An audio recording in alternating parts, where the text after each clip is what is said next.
Au cœur de la mer des Caraïbes, sur l'île d'Hispaniola, se trouve un pays au nom chargé d'histoire, Haïti. Aujourd'hui, c'est l'un des pays les plus pauvres du monde. Mais saviez-vous qu'au XVIIIe siècle, cette terre était la colonie la plus riche de la planète, surnommée la perle des Antilles? Et saviez-vous que la pauvreté actuelle d'Haïti est en grande partie le résultat direct de décisions prises par la France il y a près de 200 ans? Dans cette vidéo, nous allons remonter le temps. Nous découvrirons comment étaient les relations entre la France et Haïti avant la colonisation, pendant l'esclavage, et comment la première république noire du monde a dû payer une rançon à la France pour obtenir sa propre indépendance. Une histoire de révolte, de trahison et de dette qui continue de marquer Haïti aujourd'hui. Bien avant l'arrivée des Européens, l'île était habitée par un peuple paisible, les Taïnos. Ils appelaient leur île Haïti, ce qui signifie terre des hautes montagnes. Ces peuples vivaient de pêche, de chasse et d'agriculture, dans une société organisée. Tout change en décembre 1492, quand Christophe Colomb pose le pied sur l'île lors de son premier voyage. Il la rebaptise l'Hispaniola, la Petite Espagne. À cette époque, on estime la population indigène entre 300 000 et 1 million d'habitants. Les Espagnols, à la recherche d'or, réduisent immédiatement les Taïnos en esclavage. Les conditions de travail forcé dans les mines, combinées aux violences et aux maladies européennes contre lesquelles ils n'avaient aucune immunité, provoquent un véritable génocide. En seulement 15 ans, la population indigène s'effondre. En 1501, les Espagnols commencent à importer des esclaves d'Afrique pour remplacer la main-d'œuvre disparue. C'est le début de la traite négrière dans cette partie du monde. Pendant que les Espagnols se concentrent sur la partie orientale de l'île, la partie occidentale est peu à peu abandonnée. C'est là que des aventuriers français, anglais et hollandais vont s'installer. Dès 1625, des Français s'établissent sur l'île de la Tortue, un petit îlot au nord-ouest d'Haïti. Ce sont d'abord des flibustiers et des boucaniers, des chasseurs qui survivent en vendant des peaux et en attaquant les navires espagnols. Pendant des décennies, Français, Anglais et Espagnols se disputent ce territoire. Finalement, en 1659, la colonie française de la Tortue est officiellement établie sous l'autorité du roi Louis XIV. Mais le tournant décisif a lieu en 1697. Par le traité de Ryswick, l'Espagne cède officiellement à la France la partie occidentale de l'île d'Hispaniola. La France devient ainsi propriétaire de ce territoire qu'elle nomme Saint-Domingue. C'est le début d'une transformation radicale. Au XVIIIe siècle, Saint-Domingue devient la colonie la plus riche du monde. On la surnomme la perle des Antilles. Pourquoi? Parce que son sol fertile et son climat permettent de cultiver du sucre, du café, du coton et de l'indigo à une échelle industrielle.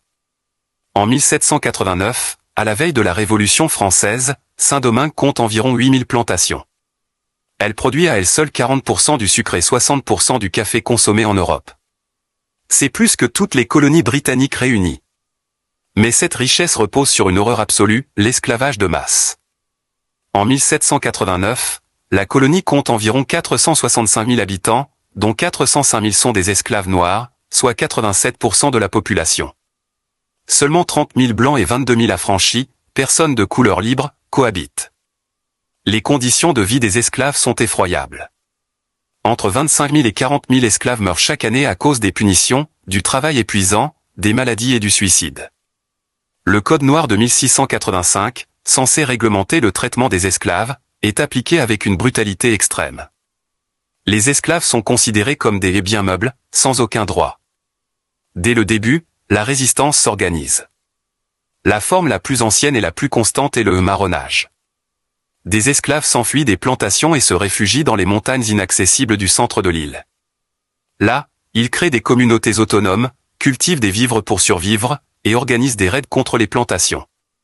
En 1720, on estime à 1000 le nombre de marrons. En 1751, ils sont au moins 3000. Le plus célèbre de ces chefs est François Macandal, un esclave originaire de Guinée. Dans les années 1750, il organise un vaste complot. Son objectif, empoisonner les maîtres blancs en utilisant sa connaissance des plantes. Il prépare un empoisonnement généralisé de l'eau des maisons du Cap, la capitale. Le plan échoue car il est trahi. Macandal est capturé et brûlé vif en 1758. Mais son action a semé une graine, l'idée que la révolte est possible. Plus tard, Toussaint Louverture et d'autres chefs s'inspireront de cette résistance.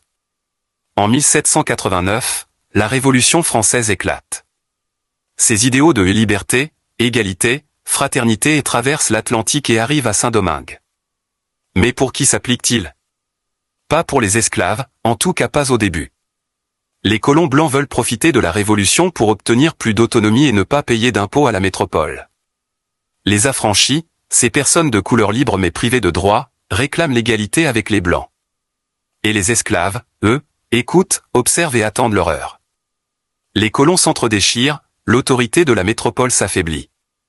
C'est dans ce contexte de chaos que les esclaves du nord de l'île vont passer à l'action. Dans la nuit du 14 août 1791, une cérémonie secrète se tient dans un lieu appelé Bois Caïman, près du Cap.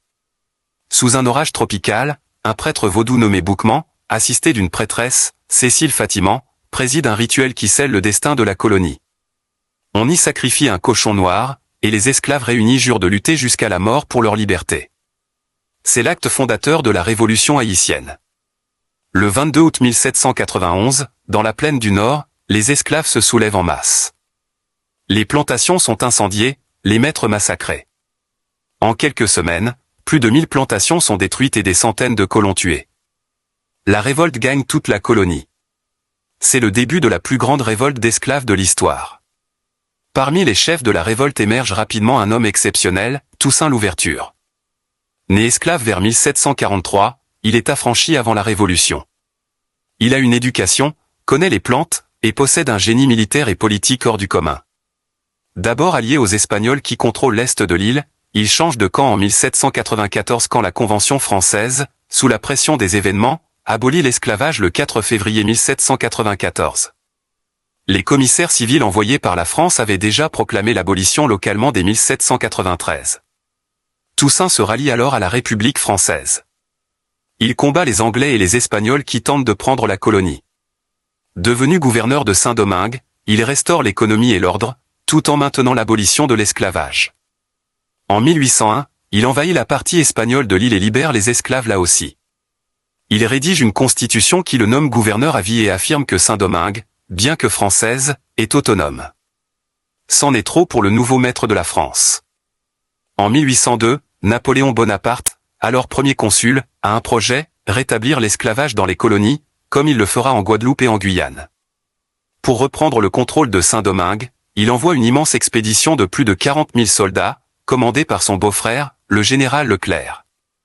Au total, près de 70 000 hommes seront envoyés. Les combats sont féroces. Toussaint Louverture résiste, mais finit par négocier. Trahi, il est arrêté lors d'une rencontre, enchaîné et déporté en France.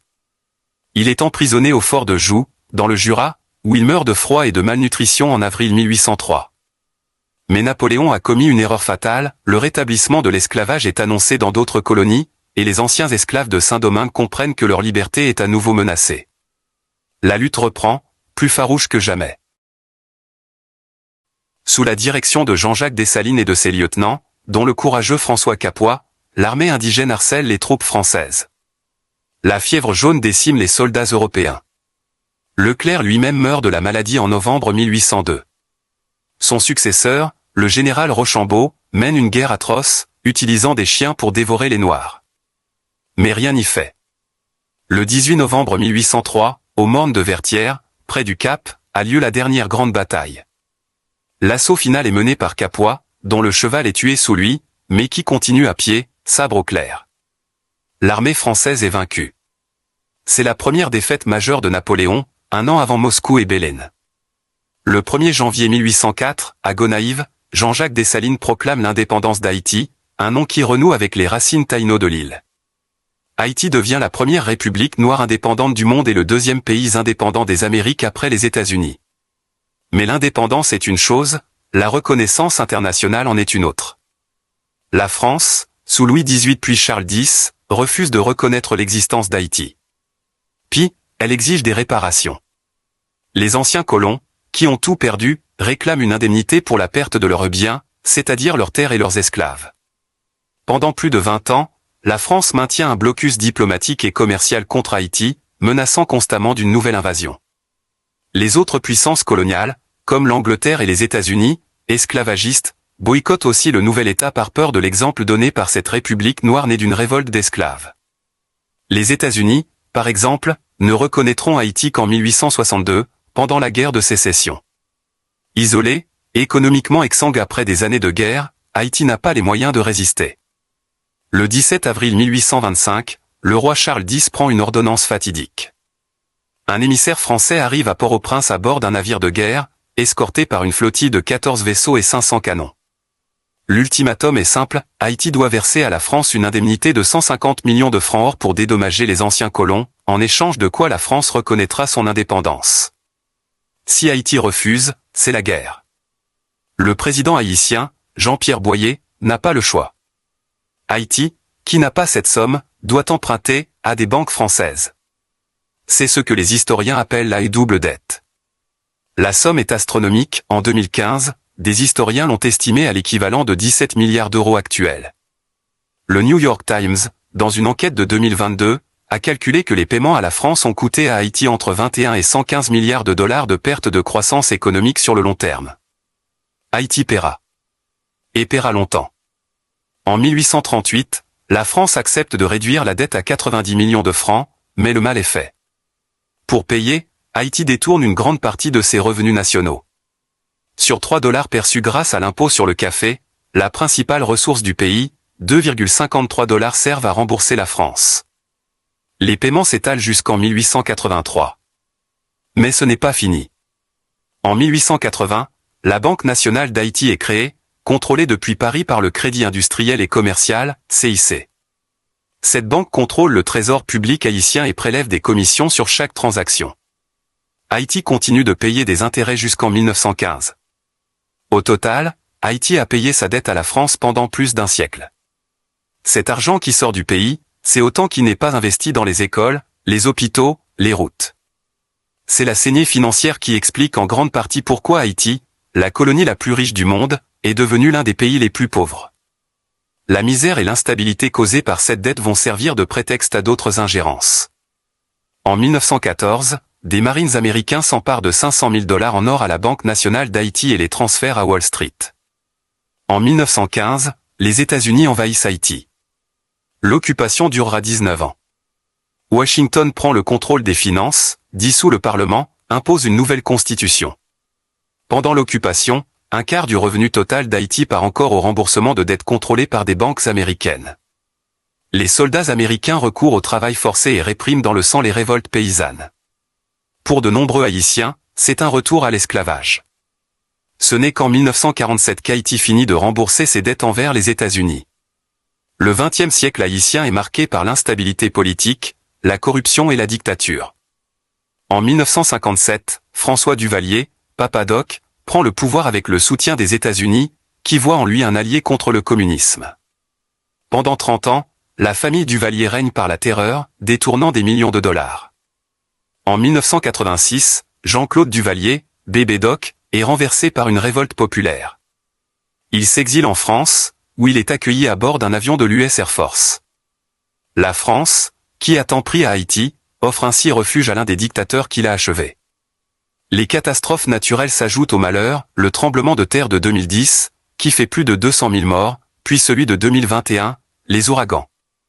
À chaque fois, Haïti est trop pauvre pour se reconstruire seul, parce qu'on lui a pris sa richesse. Le 7 avril 2003, le président haïtien Jean-Bertrand Aristide prononce un discours qui fait l'effet d'une bombe. Il demande officiellement à la France la restitution de la somme payée par Haïti, qu'il chiffre très exactement à 21 685 135 571 dollars et 48 cents. La France refuse. En 2004, un rapport commandé par le ministre des Affaires étrangères Dominique de Villepin, rédigé par Régis Debray, reconnaît partiellement le préjudice mais écarte toute idée de remboursement.